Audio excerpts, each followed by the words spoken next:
Nice Shorts theme song. Nice shorts. Yeah. Parker Croft, thank you so much for joining us today. What's Yeah, up? I read some of the blurb on your press kit. One, best boy, grandpa. That was Yeah, cool. my boy, he's somewhere. Hold on 1 second. Hey, that's our best Oh, boy right there. Yeah, he was in our set quite a lot, hanging out, garden. But yeah, oh. he's my 13 and a half year old best friend. So The other one I noticed, how cool is it that an animator's last name is Totoro? yeah. You said Erica was coming to animate it and that you had a lot of questions about animation. So to this point, you haven't dealt with animation firsthand.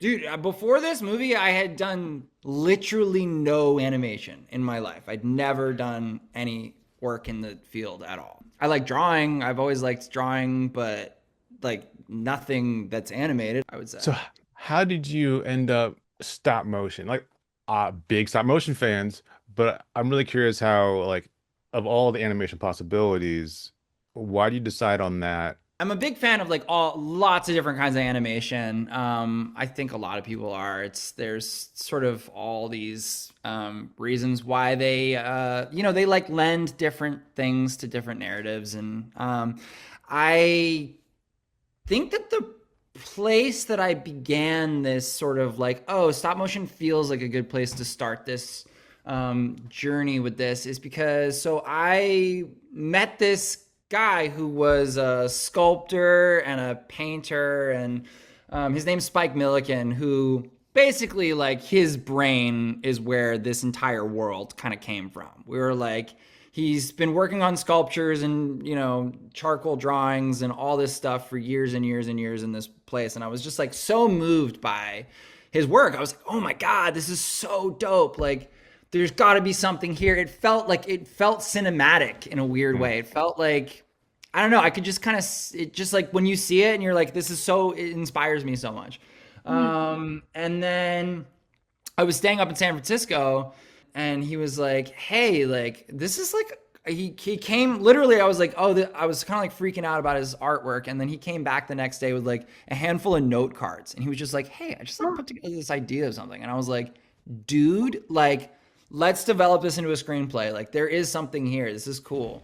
And I think because his stuff, like really, like a lot of it exists in sculptures and stuff like that, and there was a real dimensional quality to it. I was like, oh hey, I think the sort of roughness of this could lend itself to stop motion in a way that sort of elevates, I don't know, some of the like more like grotesque or just like rougher, more almost like grounded in a weird way, like feeling Yeah. to some of this animation. Right.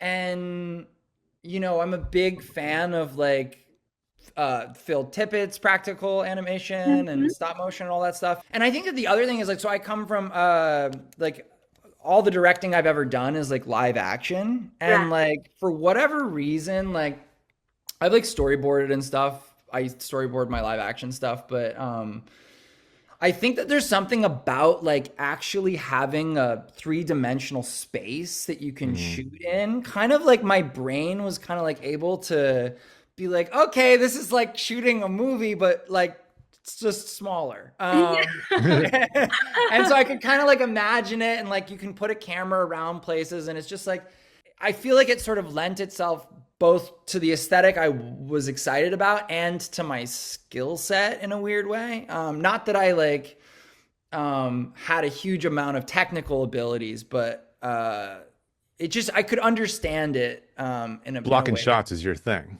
yeah, kind of, yeah. In this film, your connection with John and Hmm. yourself, can you, Sure. yeah, give us more introduction of why we follow on his family and himself? There's a couple ways to sort of answer that. I think that like personally, I've been drawn to narratives that follow heavy subjects. Mortality is a subject that I've explored in a lot of films. Grief is a subject that I've explored in a lot of films. And I think that and there's a sort sort of a little bit of like the things that I'm exploring, the things that I'm thinking about in a film. You know, you're thinking about it for so long. You're kind of trying to like or I at least, I'm kind of trying to understand it as a person. You know, I've been, you know, exploring grief in my own life and trying to make sense of, you know, what it means to be a person who lives with grief and all that. And so, that's a thing that I don't think you know, I don't know. I haven't like, oh, I've solved it. I've understand it now or something like that in my own life, but it's a subject matter that I keep, you know, looking around in different corners and being like, yeah, is there an answer here? Let me think about this a different way. So that's a thing that I think like part of me is, you know, drawn to that story, and you know, John is dealing with grief in a really substantial way. And then I think that maybe in a greater sort of sense, like one of the reasons I'm drawn to this story in Ash Harbor as a whole is like the world is a really like challenging place to inhabit, for me a lot of times, where I'm like, oh man, like there's, dude, you know, it seems like I've been reading bad news for my whole life, where it's like, oh my God, the last polar bear just fucking died. You know, it's like, there's always some like horrible like thing that seems to be happening. It's never like, oh man, like we solved it all. Like it's all Yeah. good. And Yeah. so like, I think that, there is a sort of irreverent exploration of the challenges of life that, this world explores and heightens in ways that, you know, make you look at it in a sort of, less, I don't know, maybe piercing sense, or less like it hurts less in a weird way when you see it in this way, or the way that like, some of these stories do. I mean, the thing about hell is like hell is such a small story that it's like it's kind of hard to like showcase so much of what is going on in this world. But I think more than anything, it does showcase like kind of the vibe of it, where it's Yeah. like there is a sort of dreary. There's a little bit of an irreverence. Like there is a little bit of like even the line of like a place where, you know, all your wishes come true and everything is Right. always awful for everyone. There's this just like there's like a playfulness to the shadows of this world. You set up questions too for future. Like I Yeah. yeah, lots of stuff when I'm watching, I'm like, hmm. And like it's stuff that you don't quite answer, which is cool. So I like questions being asked and letting them Dude, in. all I got is questions, man. I got a lot of questions. And yeah, I think that like it is fun to like, you know, things like the bathers and stuff like that. You know, we get to explore like what are these and where did they come from and what is this? There isn't just sort of like a randomness to anything. It's very thought out. A lot of the elements of this world, but I would say that it's hard to see that all from such a small little keyhole that we're looking through in this movie. You have an animator, and how do you find Erica? Erica did a movie called Les Charade, which was a stop motion animated movie. And we kept bumping into each other. We were at like a bunch of festivals together. I was on festival with a sci-fi movie that I did called As Easy as Closing Your Eyes. And we just kept being like, dude, like, this is like my fourth festival I've seen you at. Like, I loved, you know, it was like she had a great vibe, and her work is like really solid, and like I was just like, hey, do you want to like get coffee and with me and Nolan? Nolan's my like creative partner on the film as well. We like, you know, work together on a couple things, and he's fantastic. We're collaborating on a lot of stuff in the future as well. But yeah, she sat down with me and Nolan, and we were like, dude, let's get coffee. And we were like, dude, here's the thing, like, we don't know anything, but we think you're really good at what you do, and we're wondering if you like connect with this story and this material and this vision for how to tell it, and if you're interested in coming on board and being part of this, like what capacity would that look like? And she like surprisingly like didn't run away and was like, oh, actually, like this is kind of cool. So yeah, we had that first meeting, and it kind of went well, and then from there it just sort of it went pretty quickly, just because we didn't have a huge amount of time. What was the conversation when she found out she had 4 weeks to do 5.5 minutes? Yeah, so I think she was like a little bit like charmed by like how much we didn't know, and like because of that, like we didn't know, like kind of like weirdly, like sometimes like I know some people talk about this where you're like you're too stupid to know what you don't like, what you Oh, can't do, and mhm. like because of that, like you can kind of sometimes do things that I don't You, know, maybe are like more ambitious or whatever than you would get yeah. away with. Like I would never try and do this again in this Yeah. way. Yeah. It's Uh, what is it? It's but like too stupid to fail or something like that. kind of, Yeah, yeah, it's although we great. were almost just stupid enough to fail. I'll tell you that much. We got right on that line there. But yeah, we were like, we basically were like, okay, how do we basically schedule this down to the, hour of our time? We did a massive amount of pre-production, shooting, live action videos and all this stuff and getting it really, really dialed in.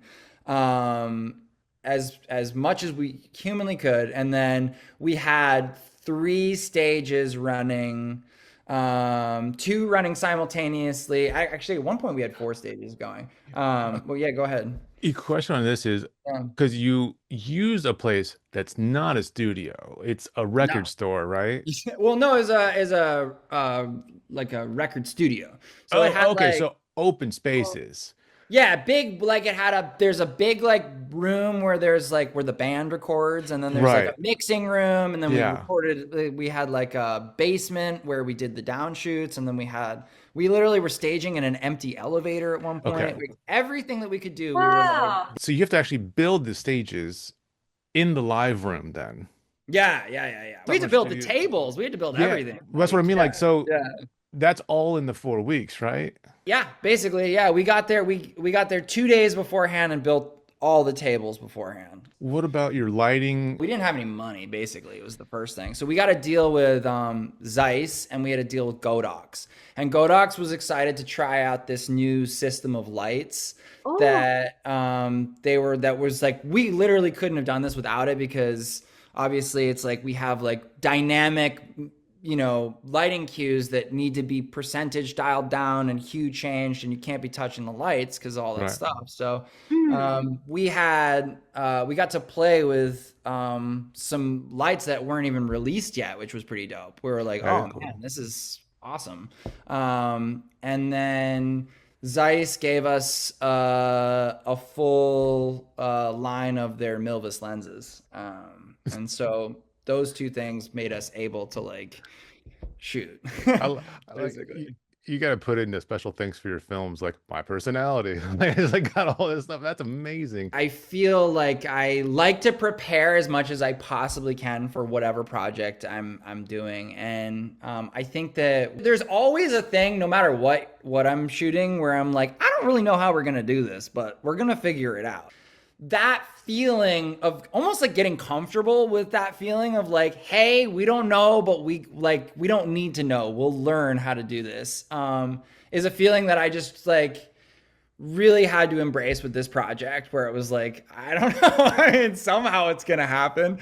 And Erica was incredibly generous with her patience and Hmm.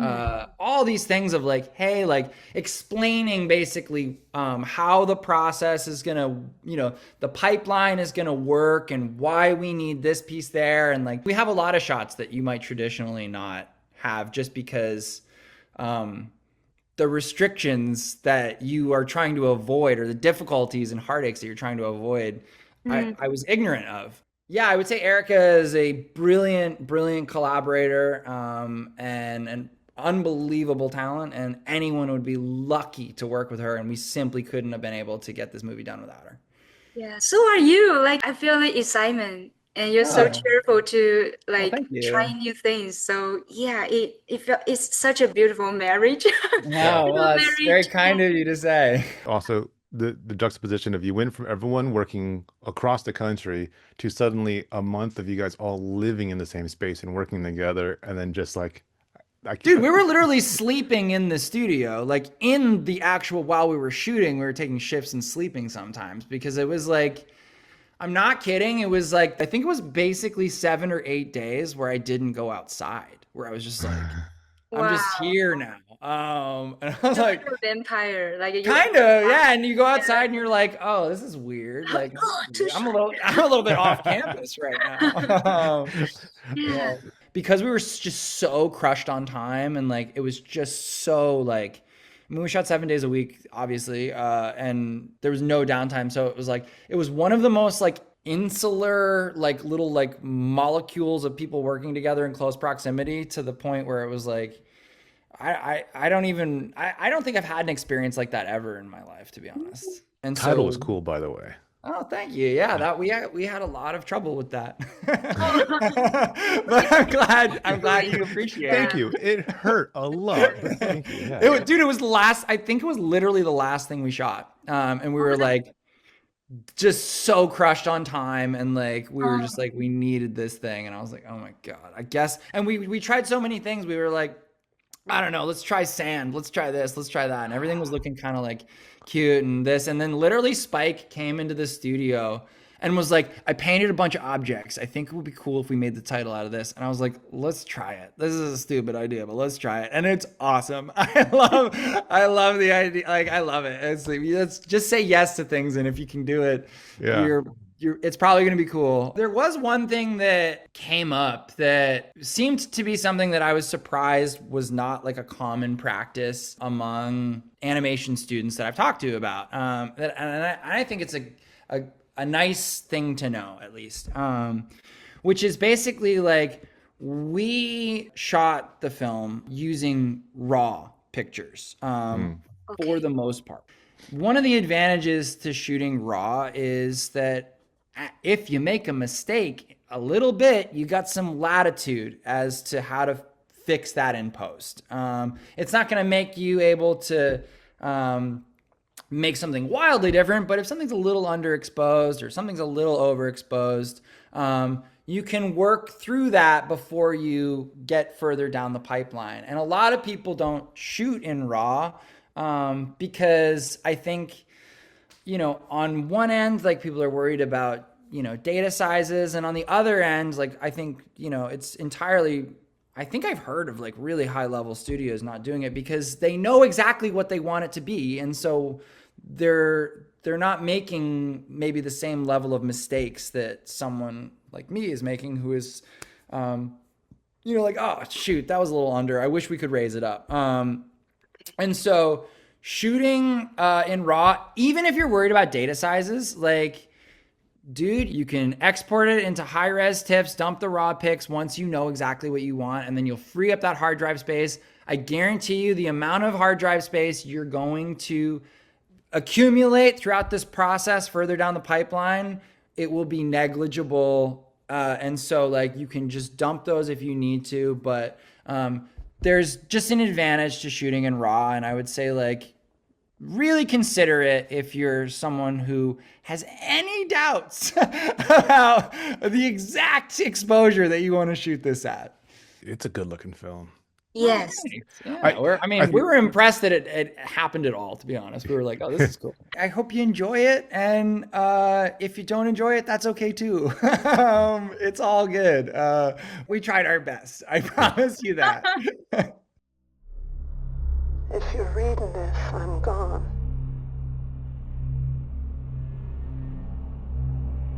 I am sorry.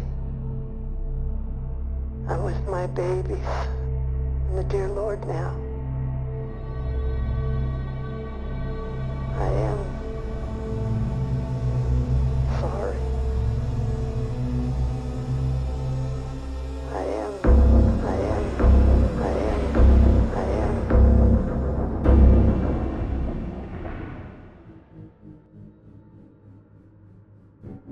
I am sorry.